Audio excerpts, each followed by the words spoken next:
Ang programang ito ay rated SPG. Striktong patnubay at gabay ng magulang ang kailangan. Maaaring may masiselang tema, lengguwahe, karahasan, sexual, horror o droga na hindi angkop sa mga bata.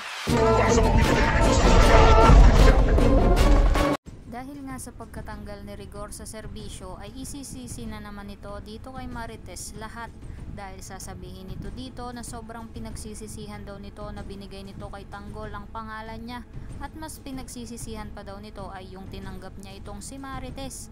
Dagdag pa nito na isang malaking malas at sumpa daw ito sa buhay niya. Samantala, habang pinapaamin nitong si Ramon kung sino sa mga tauhan nito ang nang traidor sa kanya, ay tatakbo nga ang isa sa mga ito at mababangga nito si David at dahil nga doon ay matutumba ito at iindahin nga nito ang sugat nito sa binti.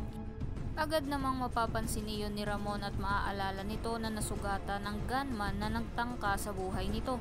Kaya naman agad nitong papupuntahin nitong si David sa opisina nito at tututukan nito ng baril ang sugat nito sa binti at pipilitin niya itong papaaminin kung saan nito nakuha ang sugat nito.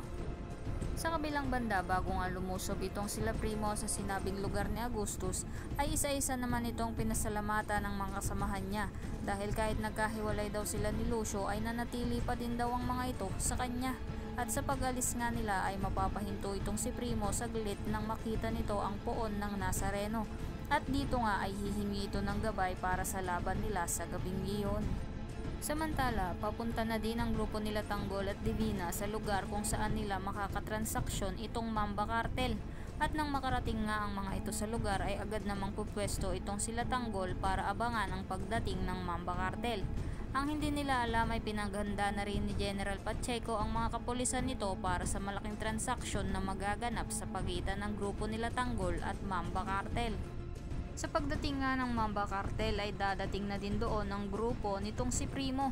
Kaya naman kung sa tingin mo na magtutulungan ang grupo nila Primo at Tanggol para mabigo sa plano niya itong si General Pacheco, ay huwag mo namang kalimutang i-like ang video na ito and don't forget to subscribe. Thanks for watching. Bye-bye!